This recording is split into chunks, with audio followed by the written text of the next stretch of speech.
Good morning. This is TCR, TroyCommunityRadio.com. I'm Clint Myers on 107.1 WTJN for David Denoyer on TCTV. It's time for Community Connection with the Miami County Park District. And with me this morning is Amanda Smith. Good morning, Clint. Good morning, and all by yourself this week. I am. We had the studio packed last week. We did. That was a great time, though. It was. A lot of things to talk about. Getting the trees planted, everything that's going on over at the old Hules Camp Farm. There we go. And temporarily, the Duke Park Extension is what we call Duke it, Park Extension. That makes sense. Yeah, not to eventually confuse it will be Duke Park. But, or part of Duke Park. You know, I'm not sure that it's going to actually be accessible for people to go in there. I think that's something for the park part of it. The riparian corridor restoration is right now going to be off limits, and who knows what will happen though in the future. It's just beautiful. That's letting it grow. Exactly. Return to nature as it should. Yeah, and all those trees, you know, I have some pictures I'll have to share with you, but they were just it's really going to be beautiful when it all matures. It's beautiful now. So, yeah, and Donnie, I tell you what, we should have asked every single nature question that I usually have to go back and check on at that moment. So, maybe we'll have him back on again and we'll save up all the questions for them. All the questions for that. Yeah. All right. Well, you had your first trail run challenge. How was that? We did. The weather was beautiful. Just couldn't have asked for a prettier day. You know, people were just really happy. We had 223 people participate. Wow. That's like is that a record now? You know, I think it is. It's a record for that race. We had over 150 or 250 actually register, but you know, some people for whatever reasons were not able to come. We had 93 people do the health assessments, which is kind of the driving force behind that trail run initiative, is to get people out, get them healthier, make them aware of where they are with their blood pressure, their BMI. Where they currently are, and then look for those improvements as it goes. You know, because I don't know about you, but if I have short-term goals leading me up to a really nice long-term goal, then I'm more likely to succeed. So I don't know. That's we have 4 more races. The next one is actually going to be at Garberry Big Woods Reserve on June 12th. So you have plenty of time if you didn't make it out to Hobart to just start walking, building up to a 5K or running and, you know, being competitive runner at one of the 5Ks. I tell you, I'm always impressed that they come in, like the people who are competing come in at like 18 minutes. And we had a female finisher. I think she was 21 minutes. And, you know, we're talking not high school athletes. We're talking people who are in their 30s, 40s, and up. So it was pretty cool. In the adult age range. There you go. I like that, adult age. We also had 9 teams. So this is the biggest year for teams. Last year we had 7. Previous year we had 4. So it's certainly something that is building. It really is. And, you know, for instance, ConAgra has a team, and they actually put incentives behind participating in things like this. So if you work for a company that does that, maybe you could get a team together. Only 1 race down, so who knows, you'll be in the running for that Corn Maze Day. So you can just call the Park District office, 335-6273, or go online under the Trail Run page, and you can get information on the team. You don't have to be a business. You could just be a group of friends. So excellent. One quick thing, if you're planning to do the June race, you can register online at alliancerunning.com. And if it's okay, may I thank our sponsors? Oh, absolutely. Okay. You've got great sponsors that partner with you. We really do. We're so fortunate because a lot of them have been with us since day one. Upper Valley Medical Center, Premier Health, they have been in it for 5 years running now, and they're a wonderful sponsor. Miami County Public Health, same thing. They're the ones who do all the BMI and blood pressure screenings right there at the race. Marsh McLennan Agency, that's a mouthful for me now. It used to be Browers, so they've been in it since day one as well. Up and Running, another one that's been with us long term. Great sponsors. They do all of our prizes, gift cards, gift baskets. It's wonderful to have them on board. Abbey Credit Union, same thing. They're just really invested in the community and the health initiatives. And our newest sponsor, which is A Plus Tutoring, that's right here in Troy. And they just came on board a couple of weeks ago, and they provide tutoring. So, a lot of wonderful sponsors, and we're so grateful for them, and hope people frequent their businesses in support of them like they are us. So thank you, sponsors. Wonderful. A Plus Tutoring. Mm-hmm. I see customized private tutoring with licensed teachers. It's true. Nice. That is nice for any of the kids that need a little extra help. It is. And, with summer coming up, there are so many students who kind of have that summer, fallback kind of thing. Oh, yeah. And so they have programs, and they're accepting clients for that as well. So there's a reading program. Check out their website. They're online, and A Plus Tutoring, I believe it is. If you Google that, you'll get them. And just a really nice, business owner, and obviously supports the community. So great service to offer. All right. You've got quite a few programs, as always, and great programs over at the park. A butterfly survey. Tell us about that. Yes, the butterfly survey. This summer, our postcard is just full of citizen science type programs, and the butterfly survey is one of the first. And what we're basically doing is going out. And do you know what the technical term for butterfly well, is? I'm looking at it on the paper, but I wasn't going to try to say it.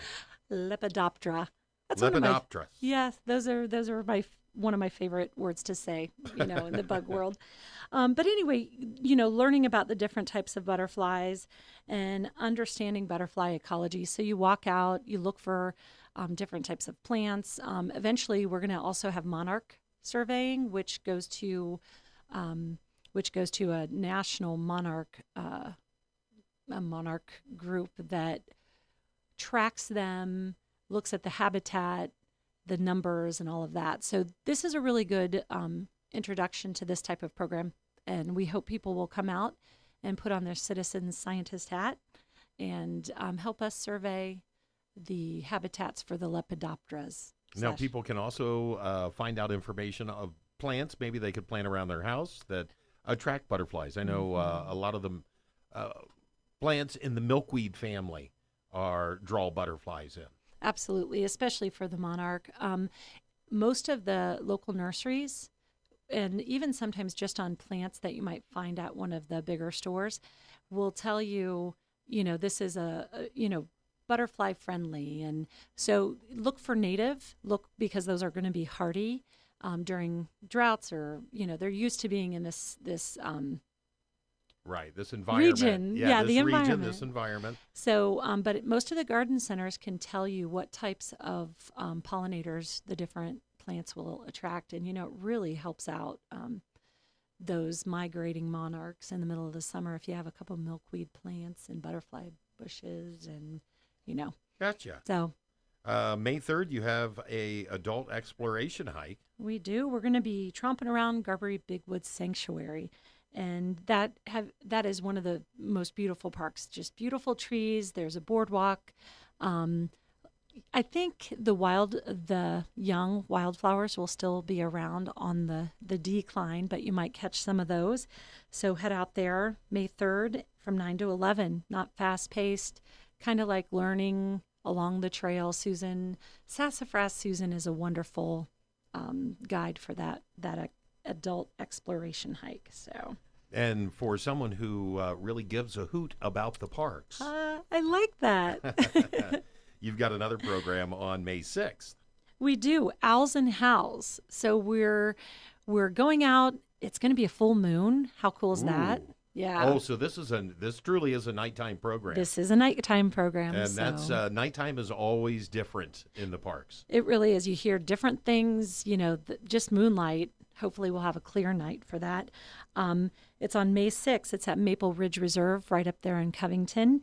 And really we're just going to try to call out to owls and coyotes and see if we can hear them. There's, I think, 19 different species of owls. We have 12 right here in Ohio. So, learning the different types of calls and hopefully spotting some. So head out there to Maple Ridge on May 6th at 9 and learn about these mysterious creatures. Nature Connection on May 7th. Yeah, this is a new one. This is a rescheduled program. Basically, what it is, it's going to be at Lost Creek Reserve on May 7th from 10 a.m. to 12 p.m., so a 2-hour class. And basically, it's for stress relief, increasing the overall sense of well-being. And it's basically just being in nature, being quiet. They have some journaling activities, so bring a journal. And, just relaxing, unwinding, and reaping the mental and spiritual benefits of being out in the open nature. So All right. that was awkward. Out in the open nature. Yeah. There you go. Well, whatever. out in nature. Yeah, so be out in Commuting nature. with nature That's right. at the parks. So try it out. Now, you've got the next thing we're going to talk about actually is a huge thing that the parks has been known for many years now. That's And right. that is your Hug the Earth Festival.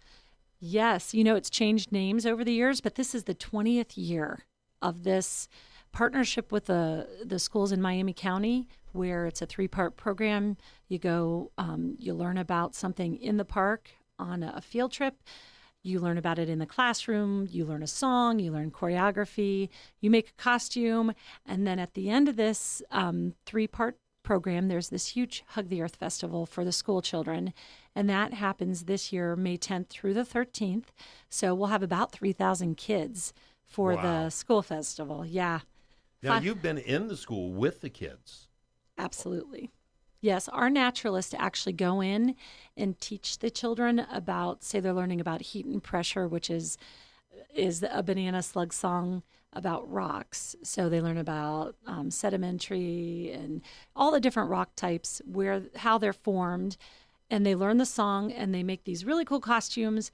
And studies have shown that when you incorporate music and art with learning science subjects and other subjects, that Well, kids... I was going to say, just getting the kids interested in it helps them to learn.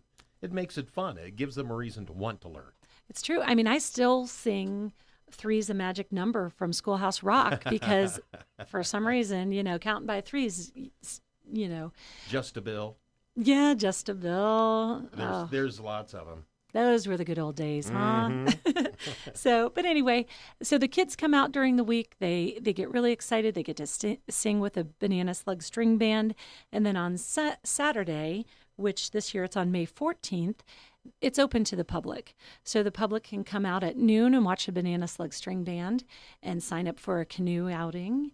And then we have everything from rock digs and a horse-drawn animal safari ride, rock climbing, tree climbing, zip lines, just a lot of really good activities. Natural play areas open where you can build gnome homes and fairy houses, very popular. And it's a way to let the community try some of these outdoor adventure activities in order to hopefully build a connection with nature and a long-term hobby at some point. So yeah, we are so looking forward to that. Jessie, I was trying to get her to come today because, we always can use volunteers to help run this because on the weekend we usually have around 3,000 to 3,500 people come out as well. So yeah, that's on May 14th from noon to 5. So if people did want to volunteer and get involved with that, how do they go about doing it? You could go ahead and go online to our website and go to the volunteer page under About Us. More directly, you could just email Jessie Chernetsky. Her new email address is jessie@miamicountyparks.com. That simplifies it. It really does. It kind of elevates her to that one name status like Beyonce or Prince or, So anyway, yeah, you can jessie@miamicountyparks.com and let her know you're interested. And you can even just pick up the phone and call 335-6273. And we are always very grateful for people who come on out and help out with that event. So, all right. You got another one of your popular programs coming up in May 15th, Dog Social. that's right. We can't go through a program without talking about one of John's dog socials, right? He had over 100 at his last dog social with a flying canine. So this month on May 15th, on May 15th, because it's not quite there yet, the Doggy Fashion Show will be at Charleston Falls Preserve from 1 to 3. So dress your dog up and come out and show them off. If you don't have clothes for your dog, I can't imagine someone wouldn't. Well. Yeah, well, if we have stuff for them to borrow, so. Oh, well, that's nice. Yeah, John is really good about that, or Spirit of Thunder. So come out, enjoy the dog social, get some doggy social time and some human social time, and have a fun time at Charleston Falls. So Now, then later on in the day at Charleston Falls, is this John as well, the music in the parks? it is. He's a busy man on that day. So also on May 15th, it's Sunset Songs. It'll be from 7 to 9, and it's at Charleston Falls as well. And, John plays his Native American flute. He tells legends, and, the park at Sunset is beautiful. So head out there, enjoy some music and a nice little walk, and probably end up at the falls. And he has some really nice legends about sycamore trees and the falls as well. So catch that program if you have time. And then you have another edition of Preschool in the Park. We do on May 17th at Lost Creek Reserve from 11 a.m. to 12 p.m. We're doing Birds and Blooms.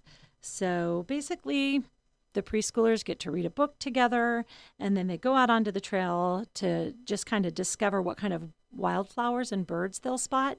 And there's even this little cute thing of color swatches. So you can try to match the flowers and the birds that you see to the color swatches. And you also get to use binoculars. That's always an added bonus. Yes, indeed. So, and not be looking at your neighbors. Yeah, that's true. Looking at nature. Yep, your bird neighbors. Now, have the postcards come out yet with all the programs and everything on it? So everyone should have that stuck on their refrigerator with a magnet. That's right. And it's going to take 2 this time, probably, because, again, we usually do half of an 8.5 by 11, and this summer is just packed full of programs, and it's actually a full 8.5 by 11, and we almost didn't get it all on. So, wow. Yeah, so there's so many programs. EcoSplorers camps, registration opens on May 2nd, so make sure if you like to get your kids into those camps that you get online and register. You can pay and do everything right there online. So. All right. And photo contest, of course, ongoing with Troy Daily News and Piqua Daily Call. And that is folks can submit their pictures through Facebook or Instagram? Yes, you can. You can submit them through Facebook, Instagram, and you can actually email them as well to protectingnature at Miami County Parks. And what happens is we have a professional and a non-professional category, and the first round of judging is narrowed down by our celebrity judge, either Mike Ullery from the Piqua Daily Call or Tony Weber from the Troy Daily News, and a couple other people narrow it down for you. Then we put them up for 1 week on Facebook, and you vote for your favorite one. So you actually get to ultimately choose who the winners are. All right. So, yeah, enter your photographs. They're published in the paper on the weekend, so you get some visibility. Well, wonderful. Again, registering for programs, they can do that through MiamiCountyParks.com or call right into the office. That's correct, 335-6273.